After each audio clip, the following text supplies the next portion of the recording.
The following is sponsored by YWCA Greater Cleveland. For over 160 years, YWCA has been on a mission to eliminate racism, empower women, and promote peace, justice, freedom, and dignity for all. For all. That means women and girls across the gender and LGBTQ+ spectrum, people of color, victims of domestic and sexual violence, for survivors and fighters and builders of all kinds. A tall order, right? Not with your help. As our nation strives to heal the deep wounds of racial injustice and the COVID-19 pandemic continues to disrupt our lives, YWCA's work has never been more urgent. Women have been hit hard by lost jobs, lost wages, and lost childcare.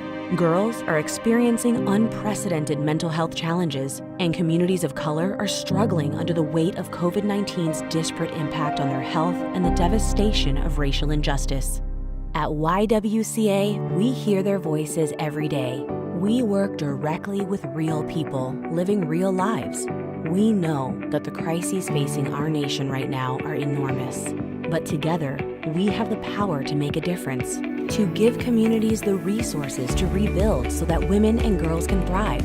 Yes, together, because none of us can go it alone. With your help, we can pass legislation and establish policies that women know will make a difference in their lives. We can bolster childcare and early learning programs for working mothers. We can protect survivors of violence of all kinds. We can build economic security, fair workplaces, racial equity, and mental health support for women and families in need. With your help, we can mend the pieces of our fractured nation. Sit with us. Let's talk about the path forward. Let's rebuild together.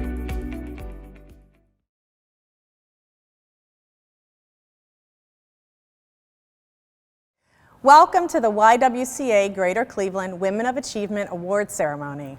I'm April Miller-Boyce, and I'm honored to be hosting tonight's event alongside my dear friend Heidi Friedman. As former recipients of this prestigious award ourselves, we know just how meaningful it is to be recognized by an organization like the YWCA for your career accomplishments and your involvement in our wonderful community. Tonight, we will get to know 8 women who are powerhouses of progress and trailblazers in our city. So thank you for joining us as we uplift our 2022 honorees and shine a light on what makes them so well deserving of this award. Wow, April, I cannot wait to get to know this extraordinary class of women. But first, let's get to know the organization that has been hosting this important event for over 45 years. I can't even believe that. With the mission of eliminating racism and empowering women, YWCA Greater Cleveland is dedicated to serving those impacted by homelessness and racial and gender injustice. It's a cause that has been near and dear to my heart for years. Here to kick things off is YWCA's interim president and CEO, Teresa Sanders. Thank you, ladies. I am so thrilled to have you host our event tonight. It has been my honor to serve as YWCA Greater Cleveland's Chief Program Officer for the past 10 years, and now to serve in the role of interim CEO. I saw YWCA undergo transformational change that has allowed us to truly live in our mission of eliminating racism and empowering women at all levels of our organization. YWCA is guided by a shared vision, top down and bottom up, to promote peace, justice, freedom, and dignity for all. Together, we have done incredible work that's transformed this organization and the communities we serve. Work driven by visionary leadership, unmatched dedication and passion. Work that's resulted in sustainable awareness and actionable racial equity strategies. Work that's taken root not just locally, but also regionally and even nationally. My team and I are committed to centering the voices of Black and brown women and girls in everything we do. And we are going to continue to deliver on the priorities laid out in our strategic plan. Racial equity and social justice, the empowerment and economic advancement of women and girls of color, health and safety, particularly for women and girls of color. I want to thank YWCA's partners, stakeholders, staff, and most importantly, our community, for your continued dedication and support through uncertain times. I know we can build a future where Cleveland is not the worst city for Black women, but one where women of color and their families are uplifted and thriving. And now, let's get to know our 2022 Women of Achievement. Miranda Creel is the Executive Vice President of Commercial Treasury Sales at PNC. In her role, she leads 150 professionals throughout the country to help companies manage their working capital more efficiently and effectively. Miranda has also been a leader in expanding professional development opportunities for women and people of color. In 2010, she led PNC's first ever employee resource group in Cleveland, which today has over 400 members. Serving on the Corporate Diversity Council, her commitment to empowering minority populations is self-evident. Throughout her more than 35 years at PNC Bank, Miranda has climbed the corporate ladder, starting as a teller. In all that she does, Miranda Creel demonstrates power, personality, and perseverance. Miranda, congratulations. So great to be here with you today. Thank you, April. So I know you always knew as a little girl that you wanted to work at a bank. Tell me how you knew that and how that got you to where you are today. Yeah, it's so interesting. When I was 14, my dad took me to National City to open my first bank account. And I was just really thrilled about like watching the people counting the money, and it just the whole atmosphere was really great for me. So then I told my dad, it's like one day I'm gonna be a teller. And my dad's like, okay, but aspire to be more. And I was like, all right, Dad. Then what I did when I graduated high school, I did not want to go to college immediately. So I applied at National City, became a teller, and I just continued through the organization, had a number of opportunities. I moved from being a teller to an administrative assistant, and then had an opportunity to work with McKinsey & Company as an analyst. And then after that, they put me into the management training program. I actually went into the management training program, had a chance to manage a branch a couple years, and then I was tapped to work in treasury management. I had no idea what treasury management was, but I said, hey, that's something that I probably would, be good at, so I decided to do that. I did that for probably like 5 years, became the #1 producer in sales, and then they tapped me and asked if I wanted to be the employment manager. And again, I was like, employment manager, why would I ever do that? I love to sell, and they said, you sell human capital.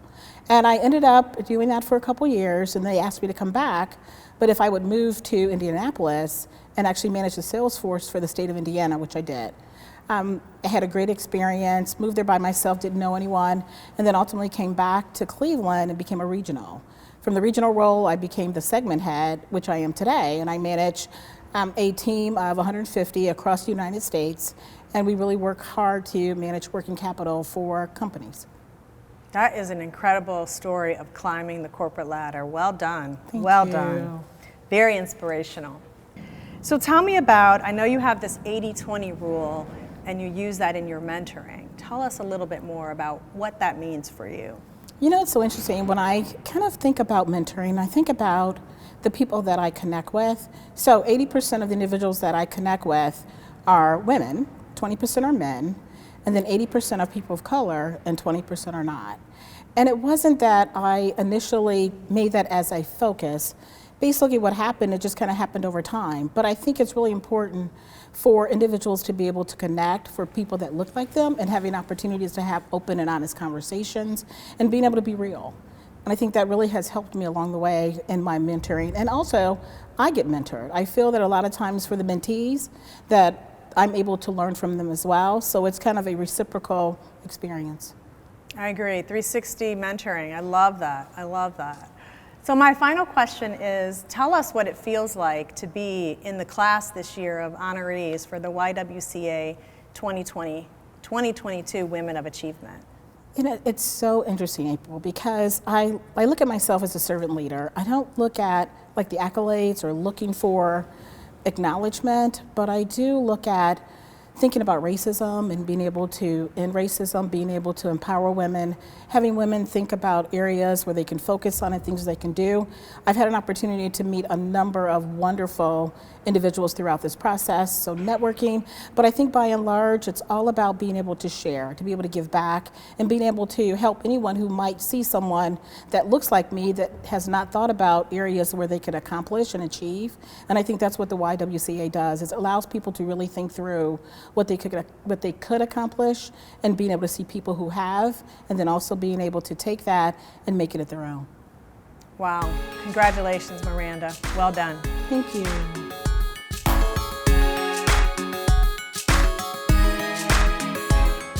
Robin Gordon is the Director of Center Operations at NASA Glenn Research Center.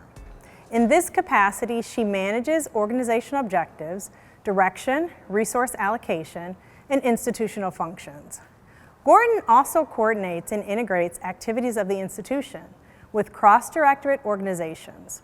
Serving as the first Black woman to hold this position, Robin has climbed the ranks at NASA Glenn throughout her 20 years of service with the institution and has expanded their STEM engagement and workforce pipeline. Dedicated to the people of Cleveland, Robin serves as a board member with the Sisters of Charity Foundation and the Girl Scouts of Northeast Ohio. Robin Gordon is a trailblazer, a knowledgeable hard worker, and a straight shooter. Robin, congratulations. I'm so happy to be here with you today. Thank you. So am I. I'm looking forward to our conversation. So, exposing the power of professional development to your colleagues has always been important to you, especially among women of color. What is a piece of advice you would give to girls and women looking to advance their careers in STEM, which is your field? So I've been given two really great pieces of advice. One we've all heard: be yourself, because everyone else is already taken. And so if you can't be who you are at your core, it's never going to be a good fit for you. The other piece of advice someone at NASA gave me when I started, and they told me, just keep walking like you know where you're going and like you're supposed to be there until someone tells you to stop. I love it. So be yourself and act like you belong in the room. Right. That is great advice. Many of your most esteemed accomplishments at NASA aim to reach underserved and underrepresented youth. Why is serving this group of young people so important to you, and how did it become a driving factor of your work and your initiatives?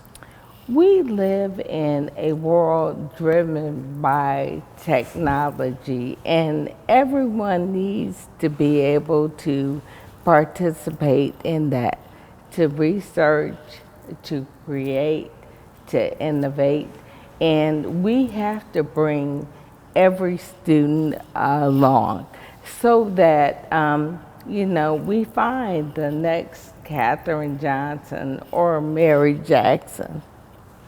I love it. That's really inspiring. As a former board of the Sisters of Charity Foundation Cleveland, you led the oversight committee for the Innovation Health Campus project, which is amazing. What is your vision for the new health campus, and what are some of the most critical issues that it will address? My vision for the campus is for it to be a destination of choice for people to come for wellness, work, entertainment. Your zip code can actually determine your lifespan, and that's a problem.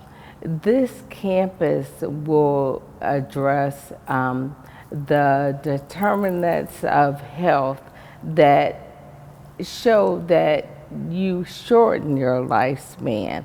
We want to help increase lifespan. Incredible work. I'm so glad you guys are doing that. And then my last question for you is, what does it mean to you to be an honoree this year and as a 2022 YWCA Woman of Achievement? This is incredibly humbling to me because when you look at the cadre of women in this group, it's amazing. And that someone thought enough of me to, put me forward for this group, it's amazing to me. I'm incredibly honored. So well deserved. Congratulations, Robin. Thank you.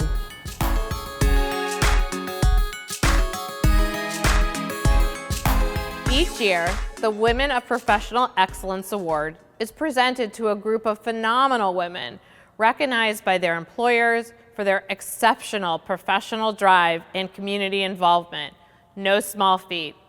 They embody the spirit of this event by their willingness to serve as mentors and sponsors, to empower others in the workplace, and to enhance the communities in which they live. These women are leaders in their organizations and are role models to so many. Congratulations to this year's Women of Professional Excellence. Congratulations to Yergita Ashley, Jillian Beebe, Rashawn Bunton, Jennifer Burkhart, Jamie Clapper, Jessica Cuffia Corlett, Ann Disler, Kate Gasparo, Lorraine Galding, Helena Hayes Carter, and Amy Kilbane.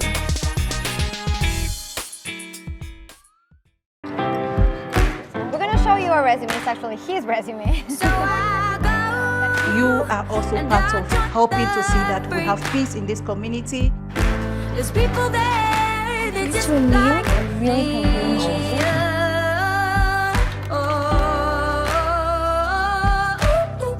Congratulations. You guys did such a wonderful job.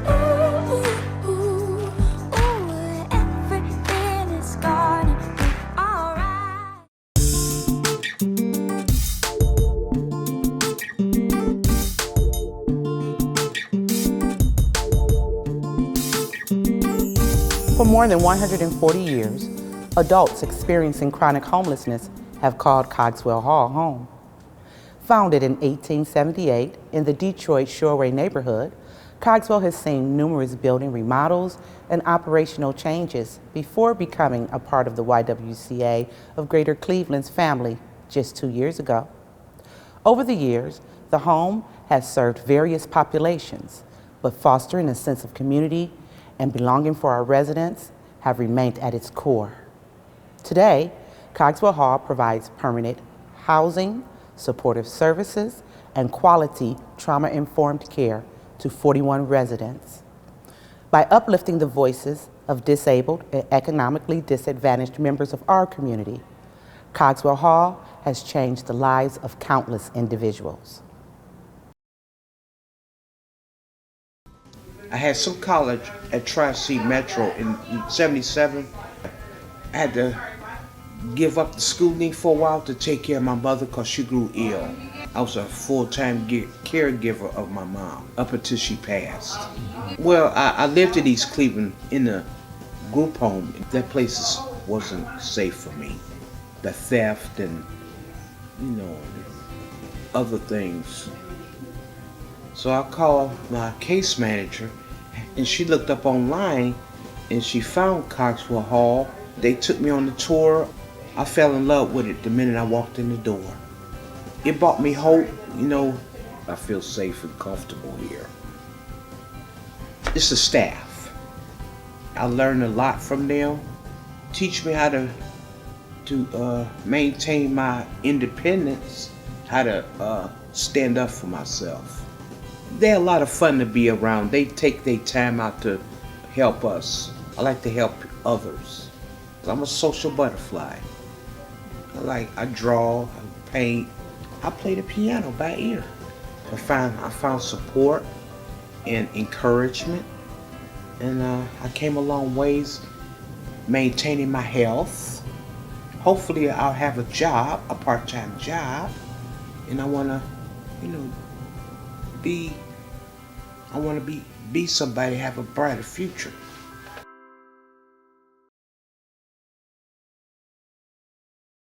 Wow, what an amazing story. We are so lucky to have residents like Lynette with us at Cogswell Hall. She currently serves on the Resident Advisory Council, motivates other residents to participate in programming, and partners with our staff to plan activities. Lynette represents the promise of Cogswell Hall, a home where disadvantaged adults can live safely in community on a road to independence and self-sufficiency. Recently, Lynette became employed through a community training program, an opportunity she is extremely excited to have. With your help, we could continue to support the full self-sufficiency of residents as we work with them to target and achieve their personal, financial, educational, and health goals. Text WOA22 to the number 41444 to support Cogswell Hall. Your gift will help us to continue to provide housing and food security to Cogswell residents, offer case management and mental health services, and plan engaging activities and programs that offer hope and happiness to all who call Cogswell home. Come back to go forward, back to learning new things and pursuing your dreams. The right education can boost your lifetime earning power by hundreds of thousands of dollars. Start now with a college education you can afford. Try C, where futures begin. Pastor Courtney Clayton Jenkins is the senior pastor at the South Euclid United Church of Christ, where she leads a unique, multicultural, multi-generational congregation, making history as the first woman, first African American, and the youngest pastor to lead the congregation. At the age of just 27, Reverend Jenkins led the church out of the ashes as she was called to serve just 6 months after a lightning strike burned its building to the ground. Her work is truly remarkable. In May of 2016, she developed a community food pantry to assist families who are experiencing food insecurity. And in 2018, the church launched a Children's Defense Fund Freedom School, a summer program to help generate positive attitudes towards learning and connect families to resources. Pastor Jenkins is a visionary leader and an Advent servant. Pastor Courtney, so happy to have you here today. We missed you on our full filming day, but I know you were off being a mom, which I certainly appreciate, and we're excited to have you in the studio and chat with you now and congratulate you. Thank you so much. I'm really excited to be here, and I appreciate the grace, because mom is the highest achievement. Amen to that. I agree to that. So tell me, how did you discover that preaching was your calling and your passion? It's been there since I was a child. I always felt this proclivity to things that are spiritual, to that there's got to be something bigger than me in this world. And at 5, somebody said, "What do you want to be when you grow up?" I said, "Maybe a pastor, but it looks boring." In 6th grade, I took the Myers-Briggs. It said truck driver or pastor were my top professions. But really in college, my spirituality was shaped. I asked my pastor for an opportunity to explore ministry. I was feeling this call, but I was supposed to be the president of a Fortune 500 company, not a pastor. And to this day, this is what I was born to do. And I love it. I love it in all forms. And one of the things people often forget is, as much as I am a pastor, I also run a business. It's a nonprofit business, but it's a couple $1 million worth of a business. And we have to be good stewards of what's been entrusted to us. Yeah, so you are a female CEO as well, right? Yes. So tell me a little bit about what it meant to you to be the first African-American female, youngest, 27, oh my God. And how does that motivate you? It was a lot of pressure. When you are first, when you pave a path, a lot of other people who are yet to be seen depend on your ability to be bruised by moving through a path that has not yet been charted by someone else. It was difficult, it was hard, but I knew that if it worked, it would work well. You heard about the fire. I remember saying to God, this is the start of a great story. Literally the day they called me, there's a fire. I'm these firsts. Talk about fresh beginnings. Yes, it's starting well. I hope it ends well. Yeah. It's been a phenomenal journey. And I've simply tried to be my authentic self. And I will say in each version of who I am. We all are evolving. We're all growing. And it's been phenomenal to make ways and to show other women in ministry that we do not have to lead like men. We can be who we are, and to know that that's enough. Yeah, you're allowing others that are going to come after you to be their authentic self, Absolutely. which is so unbelievable. And obviously that led to this amazing recognition as a YWCA Woman of Achievement. What does that mean to you, Pastor Courtney? It comes at a really interesting point. I am approaching 12 years as the pastor of South Euclid, and I am preparing for sabbatical. I think that I've done some pretty cool things in this first 12 years. This comes at a moment for me to reflect on, but what else can we do? How else can we make impact? And in particular on this platform, how can we assure that women and girls are able to see and visualize that what has been male dominated allows the future to be female? This is an opportunity for me to thank God for what God has done through me and through this ministry, but it's also an inspiration to dream wider and to believe further that anything is possible. I love that. Well, you inspire so many, and so the future is female. I love that. So thank you and congratulations. Thank you.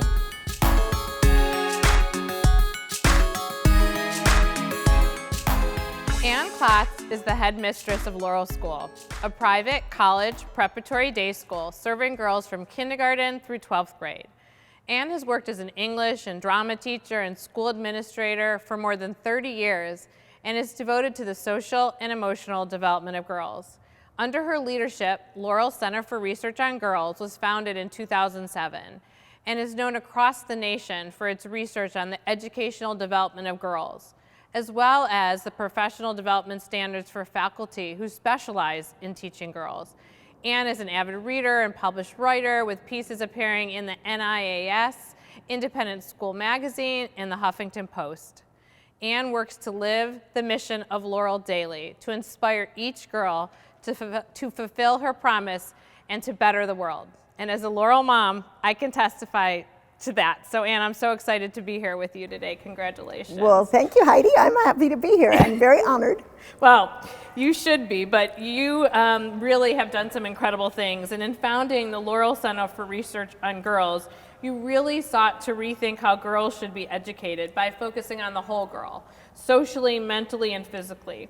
Tell me a little bit about one of the LCRG studies that's most impactful to you. Heidi, I would say that's our 21st Century Athena's study, where we took a hard look working with researchers from BC and BU so that we could have both qualitative and quantitative data over about 6 semesters. We wanted to examine the relationship between well-being and academic achievement. As you know, academic achievement is as essential as oxygen at Laurel School. But we wanted to know what girls needed to thrive. And of course, what we discovered is that when a school tends to the social and emotional well-being of a student, her achievement soars. And so, it's not kinder and gentler or softer to take care of how she feels. It's actually urgent and essential. And at Laurel, we want her graduation, when she crosses the stage at Severance Hall, to be the first step of how her life will unspool. And she'll be able to use the foundation she gained at Laurel for the rest of her life to live the mission and values of our school. I love it, unschool. I love, that's a great term. And what fantastic, I mean, and it's so relevant, especially now more than ever. So what is the most important lesson girls learn at Laurel, and what's embodied daily into your students? So I think you know that we have the mission painted in the front hall and the values painted in the dining room. And that's because we want our students to see and live those every single day. You said the mission, to inspire each girl to fulfill her promise and to better the world. Inspire is from the Greek, to breathe life into. And then our value statement goes like this: committed to building a just and inclusive world, Laurel girls are courageous, creative, ethical, and compassionate. That's what our daughters, yours and mine, and all the students at Laurel need to face the complicated world that they will inherit. And so our hope is that every decision we make can be linked right back to those mission and values, and that we are thinking every single day about what is going to empower our girls to thrive and take their places at any table in the world. I love that. I still have my yet button. It says there's nothing you can't do. Growth mindset, Growth right? mindset, right? So what does it mean to be honored as a 2022 Women of Achievement, Ann? Well, first of all, I'm humbled, and I'm really grateful to be in the constellation of these bright women who have cared about Cleveland and cared about this region. I feel honored to be part of that. And when I first came to Cleveland and read the mission of the Y about eliminating racism and empowering women, I thought, yep, that's what I believe too. It's what I hope I'm doing every single day in a small girls' school in Shaker Heights, because we have the opportunity to shape the future. Right, you're making our future constellations even brighter. That's so my hope. congratulations to you. Thank so you. So well deserved. Thank you, Heidi. Thank you.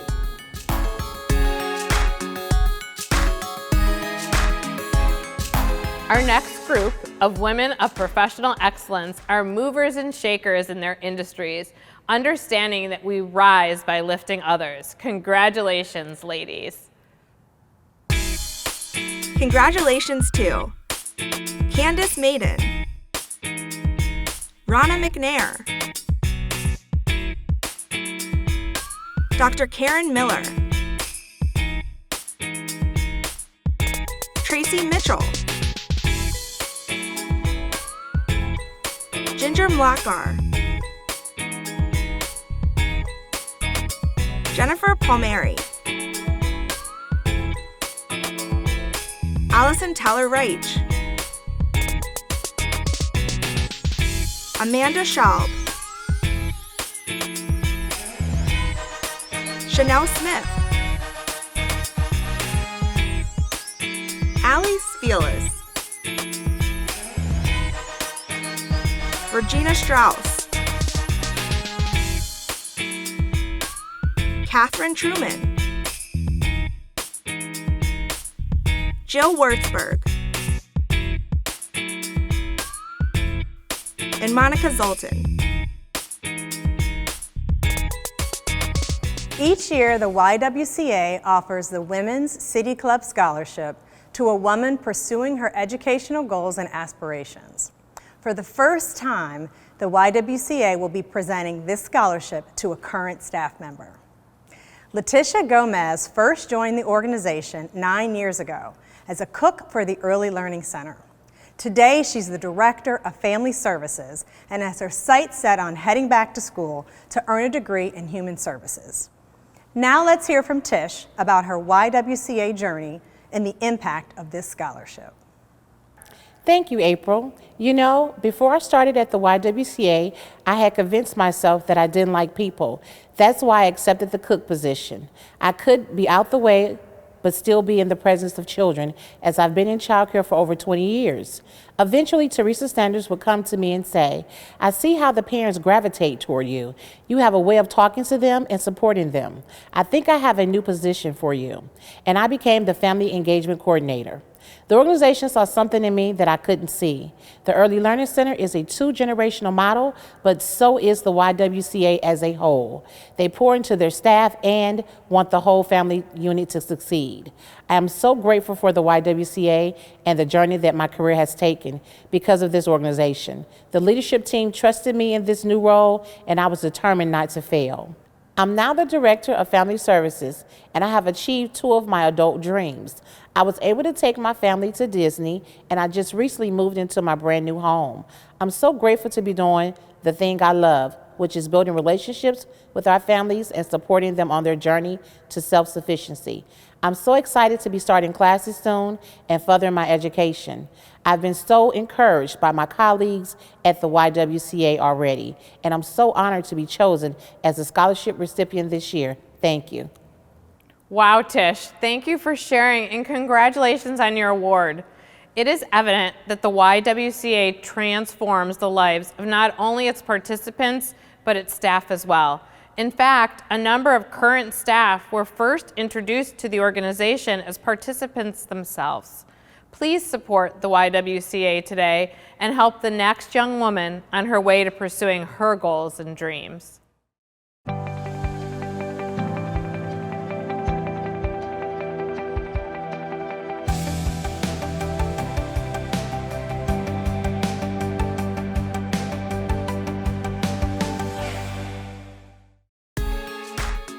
Sandra Madison is the Chief Executive Officer and Chairperson at Robert P. Madison International, the first Black-owned architecture firm in Ohio.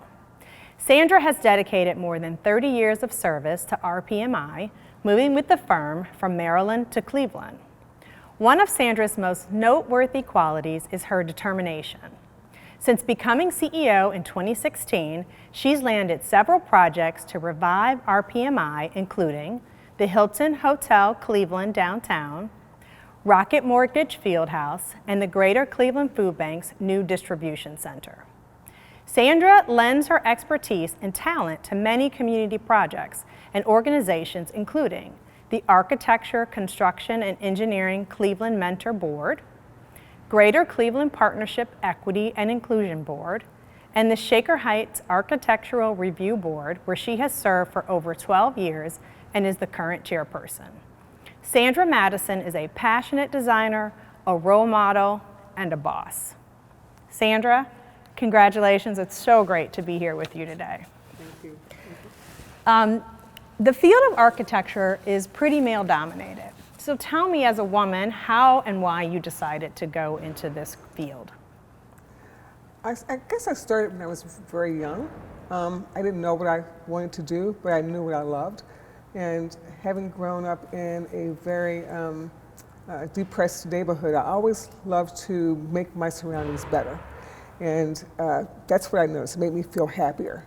So as I was growing up, I would always be painting or planting flowers or rearranging furniture or something like that. And so as I grew up in high school, still didn't know what I wanted to do. My counselor said, "Did you think about architecture?" And I never been to an architect before, didn't know what they did. And so my mom, who was a organizer in the neighborhood, she was always good at doing those types of things, she got me a scholarship or internship in Boston to work with Stella Associates. And that's how I became an architect. My mother always encouraged me to do whatever I wanted to do. And so she was always right behind me. So I would say that's how I got started. I love it. That's fantastic. So that's interesting. That leads me to my next question. Family-owned and operated RPMI is historically known as the first Black architectural firm in Ohio. And what does it mean to you to be elected CEO of this kind of family-owned historic business? Wow. When I was first elected, I was scared to death because, number one, I knew the history. I knew what Robert went through to build this firm, and the last thing I wanted to do was to fail. I'm not blood related, but I'm married to his nephew. And the last thing I wanted to do was to let everybody down. But they had faith in me, which meant that I had to buck up and just do this. And and so here I am today. But it's not about me alone. I still say that there's people around me that help put us where we are right now. So, fantastic, great job. When you took on the role to lead the firm, you saw the opportunity to implement policies to improve the workplace, especially for women on your staff. Where did you start, and why was that important to you as the leader of the firm? Because I'm a woman, number one, and I saw, in my years to joining Robert P. Madison, I had worked in other firms for 10 years, and I saw that, first of all, we weren't paid the same. The pay was always behind the males, and someone said to me, it's because the males have families to take care of. And I said, well, I have a family too, and I work just as hard. And when I'm working just as hard, correcting sometimes what our male counterpart is doing, I didn't think that was fair. So one of the things I started out was when I became the CEO was looking at everyone's salary, making sure that everybody was paid what they should be paid, and had the opportunity to move up in the firm as everyone else did. I love it. So pay parity for women, obviously really important. So thank you for that. And then my last question is, how does it feel to be among this year's class of 2022 as a woman of achievement for the YWCA? It feels awesome and humbling because I never know who's watching to see what I'm trying to do for the people around me. It's one thing that my mom always said, you have to help someone else as you're growing, because that's the only thing you can do. It's the best thing, that's what you should do. And so I didn't know anybody was watching, so I am humbled by it. I was very surprised to get that call, so I thank them very much. Well, well deserved. Congratulations again. Thank you.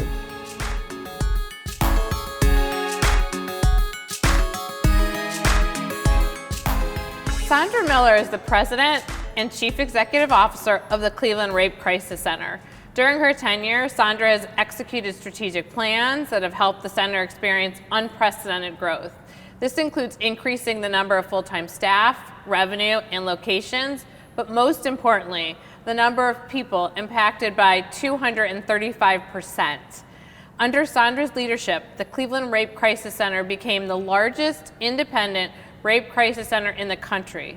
On April 1st, 2021, the CRCC opened the Human Trafficking Drop-In Center in the Glenville neighborhood.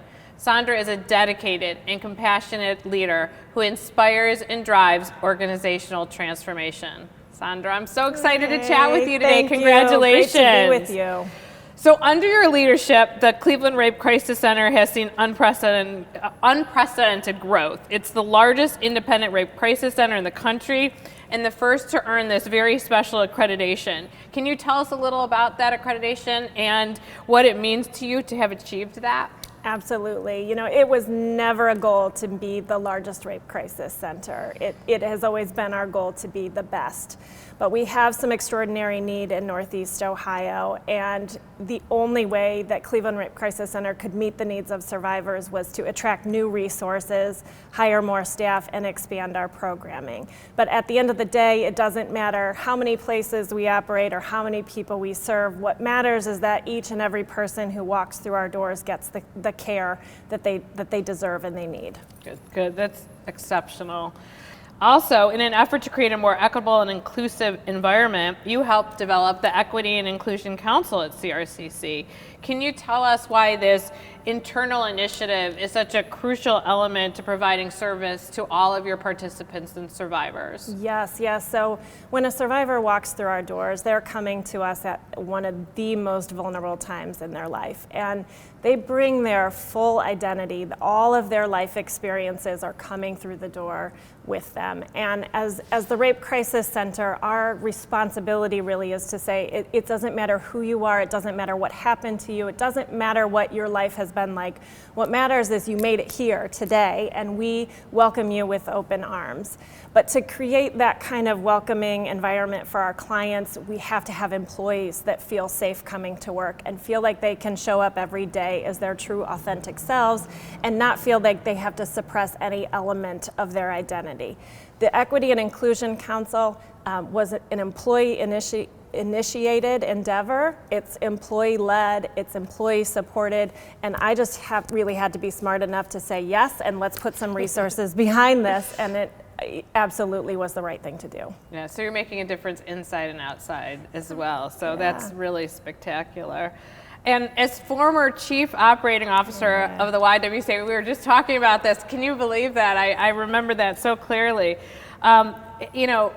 Having started there, what does it mean to you to be a 2022 YWCA Woman of Achievement? Yeah, it feels a little like a full circle moment for sure. The first person I thought of when I heard from the YWCA was Barbara Danforth. It was the former CEO and invested so much in me personally. I have such great respect and admiration for the mission of the YWCA, and the organization being over 100 years old. I feel like their mission is even more relevant today than it was when they started, and I one of my proudest moments is when women in the community talk to me about the impact the YWCA has had on them and on their career. And I know I played some teeny tiny part in making that happen, but I couldn't be more proud to be a part of this circle of women. Well, I'm so glad it came back full circle, because you certainly deserve it. Congratulations, and thanks for helping us all believe it can happen. Thank you, thank you, thank you. Thanks, Sandra.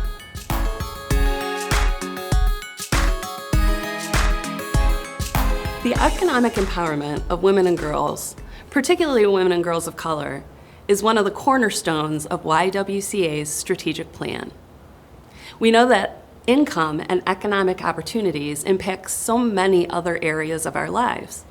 Our income can limit our access to high-quality childcare and schools, healthcare, and safe and stable housing. In Ohio, the minimum wage is $9.30 per hour. At YWCA, we believe that it is our people that make the difference. That is why, in 2018, YWCA raised our own minimum wage to $15 per hour, and why we have set a new goal to increase our minimum wage again to $20 an hour by 2025. It was a difficult adjustment at first, but I am so proud to say that we are walking the walk and showing our team how valuable they truly are to the success of our mission.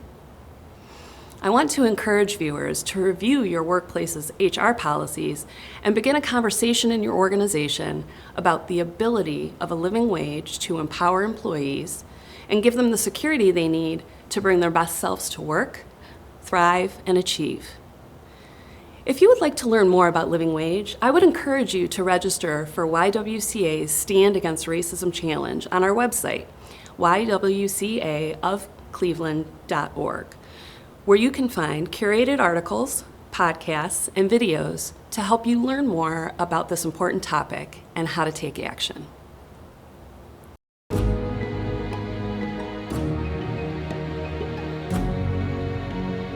Always keep your head down and your eyes up. Westfield, ensuring the spirit of small business.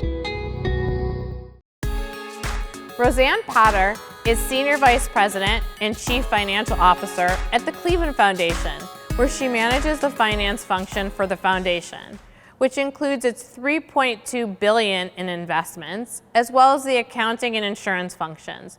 Throughout her career, Roseanne has been a powerhouse in the historically male-dominated corporate investment field. At the Cleveland Foundation, she has introduced various strategies to promote diversity, equity, and inclusion in the management and investment of the foundation's endowment. These strategies, which have served as a model for other foundations nationally, include uniquely developing investment pools that are focused on gender and racial justice and inclusion. Potter is a former board member of the American Heart Association, Go Red campaign, and the Make-A-Wish Foundation's Northeast Ohio chapter. Roseanne is a pioneer, tackling the investment world with tact and tenacity. Roseanne, I am so thrilled to have you here today and to be able to chat with you a little bit. Thank you, Heidi. You have been working in money management for over 30 years. So how did you fall in love with managing money? Well, you know, it was simple. I first fell in love with money when I was in college. I was a bank teller during my summer vacations. And I quickly That goes a while back. It goes a while back. But I quickly saw people's investments grow, and I thought to myself, boy, what's more fun than making money with money? And so I really fell in love with it back then. But the thing that excites me about it now is really the day-to-day current market activities. I like the fluctuations. I like having to be kept on my toes. And, you know, I'm just very thrilled and fortunate that I found something I was passionate about at a very early age. You definitely are, and you've done well doing it. So you certainly see the value and importance of surrounding yourself with people of diverse backgrounds and genders and experiences, especially in investment management. How do you link the two? You know, it's a very good question. And one of the things that's so important is about looking at the investment managers themselves and their team. Diversity investments are very important to us in that, do you know, Heidi, only 1.4% of the assets managed in this country are managed by people of color. And that statistic, It's a sad statistic. It's a sad statistic that has to change. And so we've been very committed at the Cleveland Foundation. We've had a diversity investment program for a number of years, and I'm proud to say we have over $235 million invested in diverse managers, and we're just getting going.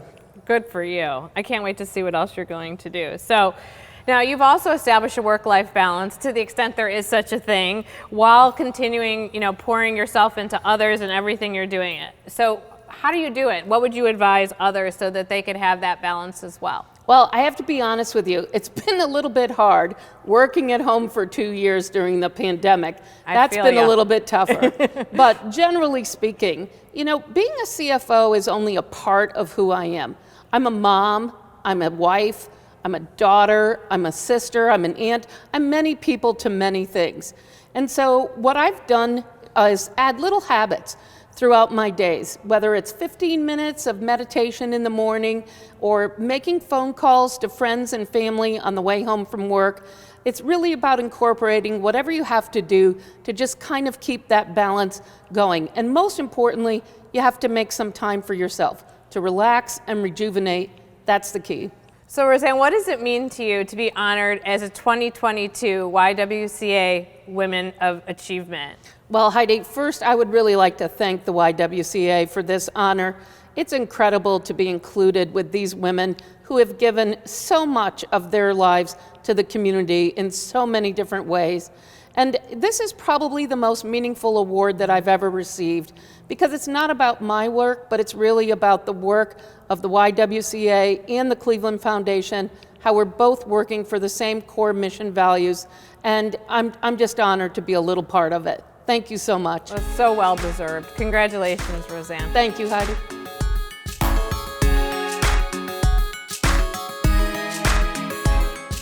Renee Richard is the Vice President of Legal Services and Risk Management at Cuyahoga Community College, where she has thrived for the past 9 years. Offering legal counsel and advice to each department at the college, Renee is also an advocate for Tri-C's more than 20,000 students. Interacting with students on a consistent basis, Renee is able to inform the leaders of the college of the student experience. In addition to being an attorney, Renee is also a certified public accountant and spent many years in public finance. As a finance professional, she worked across a broad spectrum of organizations and industries, including banks, municipal and state governments, and nonprofit organizations. Renee serves as a member of the Finance Committee for the NAACP Cleveland branch and is a beloved board member of the YWCA Greater Cleveland. Renee is a member, a motivator, and a community activist. Renee, congratulations. I'm so happy for you, and I'm so excited to talk with you today. Thank you so much, April. So my first question is, as a lawyer, what made you go into the field of law, and did you always know that you wanted to couple legal with education? So to the last question, no, I didn't always know that. I started out as an accountant, and I worked for a number of years in public accounting, and at some point I decided I want to do something that's broader than numbers. And so I knew I wanted to try law. I thought maybe I'd be a tax lawyer. So I went to law school, took a lot of business courses, took a lot of tax courses, and then I was recruited to join a corporate law firm here in Cleveland. Went through a number of different departments and decided on public finance because I could still use my accounting background. And after doing public finance for about 20 years, I was recruited by the CFO at Tri-C to apply for the position of general counsel. It was something new for me. It gave me an opportunity to work with people, with students, administrators, and work on things where I could see an immediate impact. I could tell that I could make a difference right away with the decisions that I had to make. So it's been a great choice, and I love what I do. So Renee, as president of the Lynx Incorporated, you worked on a project called the Lynx Girls Academy. Tell me a little bit more about that and what motivated you guys to do that program. The Lynx Girls Academy is one of the joys in my life. The Lynx Girls Academy is a service project that Lynx Incorporated puts on, and the Cleveland chapter is responsible for working with 4th to 6th grade girls. We try to expose them to events, ideas, careers, things that they wouldn't meet in their normal life. They wouldn't see in their day-to-day life. And these young girls are like sponges. They are so excited to meet with us. We meet with them once a month. Pre-pandemic, we would go to places like the Science Museum. We participated in Parade on the Circle. They made an animated feature at local computer stores. And since the pandemic, we've kept it going on a monthly basis. We talk with the girls, we have career day with them, bring dentists in, members of our organization meet with them and talk to them about their careers. They're writing a book, they're illustrating it, and they're having a great time, and we have a great time with them. So it's a great project for the girls and for the Lynx. That's great. That's such a great program. And my last question is, how does it feel to be a Woman of Achievement in the 2022 class? It's remarkable. I had absolutely no idea that I would be a Woman of Achievement. I'm a girl from the inner city of Cleveland. I mean, you don't just get here. I'm so humbled and so honored to actually be here. And I like to say that I think it's a reflection of the way my parents raised me. It's a reflection of how I've tried to live my life and handle my professional career. So I am sincerely honored and humbled to have this award. Congratulations, well deserved.